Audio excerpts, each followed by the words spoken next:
Holy wow, that's a big one. All right, pencils down, everyone. We've got lice. Humans and our parasitic friends have had a long and troublesome, yet rewarding history. Someone much smarter than me can speak to all of that. I recommend Roanoke Gaming. But it seems as though humans have had a general distaste for everything that's creepy and crawly out there that is generally easy to deal with just by, shutting a door.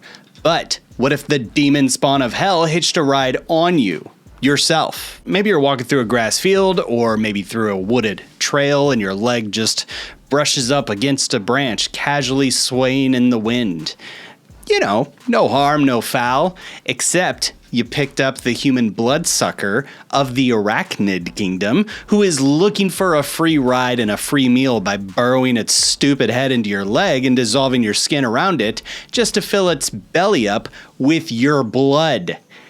It's kind of terrifying. To evacuate the bullpen. At that time, I will be tossing this powerful insecticidal grenade. Or maybe after a long day of dealing with work, chores, your kids, you notice your scalp is a little itchy, and you get an email from your kid's school saying that there was an outbreak of head lice. What do we do about our heads? I'm not gonna lie. Lie! The mere mention of lice, by the way, can make my wife actually just start scratching her head with paranoia. And even recently, we just had a little bout of bedbug scare, which upended the entire house. Even though no bug was ever found, there was just potential for bedbug. So this puts us at threat level midnight. There's something about these critters using our bodies as little stowaways that can really give us the creeps, which is very much the backdrop of what we're dealing with in this video. Hey everybody, I'm Chris, and I'm reviewing every episode of The Office ever, and today we're looking at lice. Let's talk pubes, people. Let's go. I understand nothing. The cold opening I've seen listed more than once as the worst opening sequence of the series, but I'd hold that dishonor really belongs solely to the opening sequence of the conflict resolution episode in season 2. What was that cold opening? I don't know, and we're in season 9 and I have senioritis, and I'm just saying things that don't matter, much like The Office. You look like a baby who suddenly aged 50 years, a cute baby.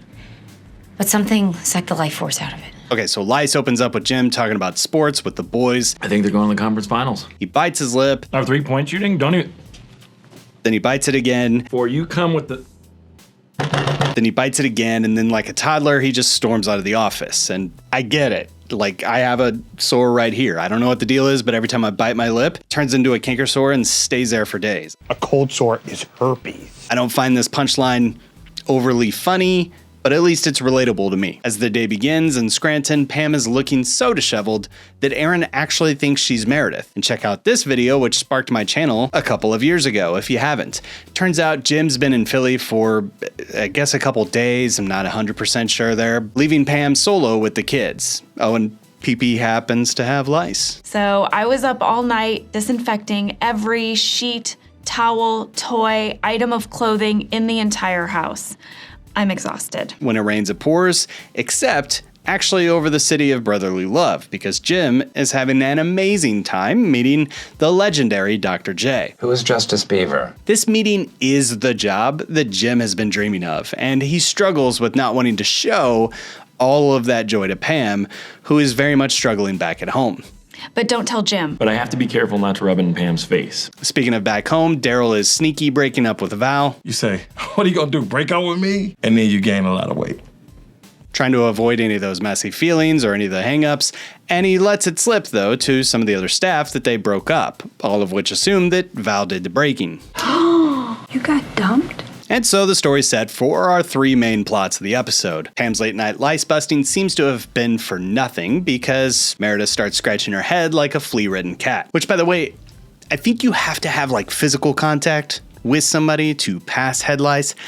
I'm not 100% sure. I'm bald, and this episode makes me itchy. It's like, I'm just saying, they're not airborne. Anyway, Aaron, the orphan lice whisperer, confirms that these people have head lice and these people do not. Retreat to the warehouse. Conduct your business there. until the infected have been deloused. Pam keeps a lid on her secret involvement in this whole thing, and really in the same way that Jim is keeping a lid on how amazing his day is going. Pam's gearing up to confess to Meredith, but is stopped short at the sight of Meredith going full mid-2000s Britney. It's Brittany. And then Pam chickens out. Down at the warehouse, though, staying safe from the outbreak, Darryl plays up the breakup blues to get some pity, cake, and other perks, to which the group actually begin to plot to get Val and Darryl back together again. We keep cutting back to Jim, and I'll be honest, the story, there's not much going on here. It's just showing how awesome his day is compared to how awful Pam's day is, who is now sitting in a Michael-esque conference led by Aaron and Hazmat Dwight, which is not yet a Funko Pop, by the way. And Aaron suggests that the best way to deal with these parasites is to strangle them with mayonnaise. You'll see. So Pam volunteers to spread the bugs even further by going out to pick up more mayo, creating more frustration for her along the way. Jim, I gotta go. Okay, bye. Sometimes you're having a bad day and it just gets worse because you're just focused on how you're having a bad day, so whatever. The office buddies up to mayo up, and Pam is left with Creed, and we get the best line of this episode. You wanna be my buddy? Oh, God. Stuck with a weirdo. Angela's not quite over the damage done by Oscar. Obviously, she's not over it. Pete and Aaron flirt via mayonnaise, which is weird. And Pam has to go solo after Creed abandons her. The now basement crew talk Val back into dating Darryl, and this whole plotline feels very, very high school. Okay. Huh? Let's give it a shot. Let's make it work. Meanwhile, things are getting kind of spicy mayo up in the kitchen. Pam's secret is finally revealed by her mom via speakerphone, and the office starts to revolt against her. Shave her head! There's no defending yourself at this point. You just, I state my regret.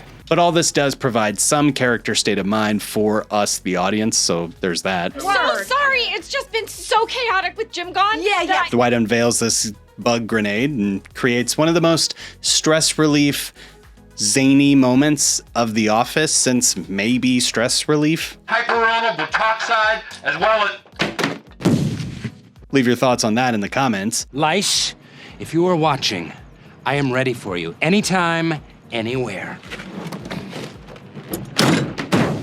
Right, he does it again later too, which I think makes it even more kooky. As the day ends, Pam and Meredith bond over drinks and karaoke, and we have to ask ourselves, who are the real parasites? And yeah, I BM'd in the shredder on New Year's, but I didn't bring the lice in.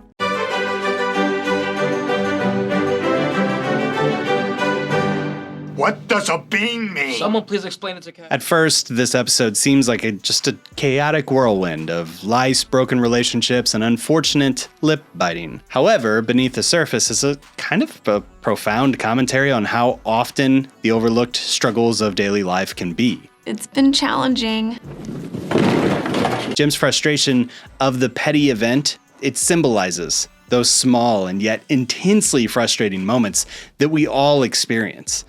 It's a reminder that sometimes little things can push us to the brink, and, maybe we have to take a step back when they do. We're allowed to do this. Pam's shown to be exhausted, and her disheveled appearance reflects the difficulty of balancing work, parenting, and maintaining her household solo, which all ends up giving some props to Meredith for maybe the first time in the entire series. Like, for real, is this the first good thing that anybody has ever said about Meredith in The Office? I mean, I really respect you for being a single mom all these years. It whipped my ass in half a week. Leave that one in the comments. I know who I am. Nobody's taken Meredith Palmer to the opera to meet the Queen. Anyway, Pam's struggles are mirrored in the reality that many working parents struggle with, highlighting the physical and emotional toll it takes on people. Now, Jim's decision not to share his exciting day with Dr. J with his wife underscores like a common theme in relationships. The desire to protect your partner from additional stress seems very relatable, even if it means you need to withhold information. And again, I think this goes to show, though, that these two are not on the same page. But don't tell Jim. But I have to be careful not to rub it in Pam's face. Jim's not sharing how good his day is going because he thinks of it as rubbing it in Pam's face. And on one hand, I 100% get that. You don't want to rub, you don't want to be like, hey, sorry your day sucks. Let me tell you how awesome my day was. But on the other hand,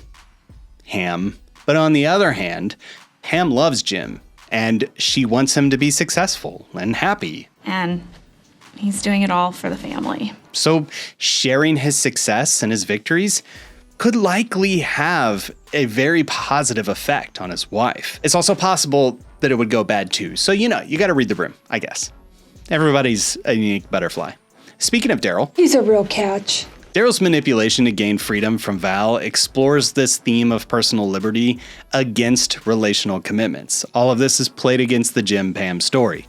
Daryl wants his freedom from Val, but finds himself tied down in the end. Jim isn't really shown to be wanting freedom from Pam, but it's possible that he will maybe come to those conclusions due to feeling simply like he has to dance around how good and how successful things are going. Using Lice here as a metaphor shows how we all carry our own issues into every aspect of our life, and every problem that we have kind of becomes everyone else's problems. Lock the doors, we're on full quarantine! Just as Daryl's manipulation spread to uncontrollable results, Jim and Pam's marital issues are going to have downstream consequences. Like, the first half of this season is all foreshadowing for the next group of episodes. That's fun, right? This is the worst! Not a fan. Not a fan at all. This episode feels like it was written for a completely different series. The antics are either way too big or really subtle. And in what world would Angela and Oscar still be sitting next to each other day in and day out? The lip-biting cold opening serves a literary purpose, but I mean, come on, we're a far cry from our classic cold openings. I'll even play the one I referenced earlier. It's my wedding. And I don't want anyone there who has called me a hussy. Bad idea. Bad. All of this reminds me of something Bob Vance, Robert Schaefer, told me a couple of years ago, that Office writers originally loved the series. They loved these characters and they wrote amazing comedy and how these characters would interact with one another.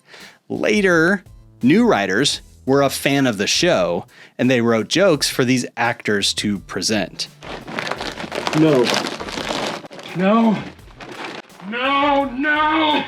No! This is an episode in which the spectacle way outweighs the substance, which is, I mean, fine for some shows, but that show's not The Office. For the cold opening, I give this a 1 out of 5.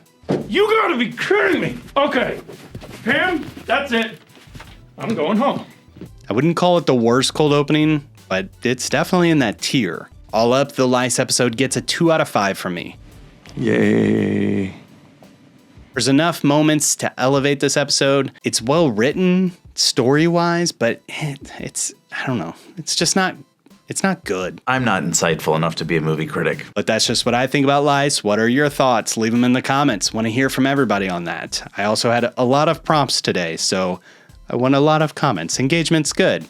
Speaking of engagement, I want to get a shout out to the people who are supporting the channel. Thank you so much, from our Dundee's host, Amber Piercy, Anna, Dark Lasagna, and our Inner Circle members, Avery, Heidi and the Una, Jackie Estes, and Mooch. And for the rest of these fine folks, thank you so much. If you want to support the channel, we have links in the description. You can support, and you just support by liking this video, comment, and subscribe if you haven't. Next week, join me. We are looking at The Suit Warehouse, the return of Dwight Jr. Following the cat around on his knees, with his hands cupped beneath its tail, going, "Please, kitty, may I have some more?" Thanks for watching, and we'll see you next time.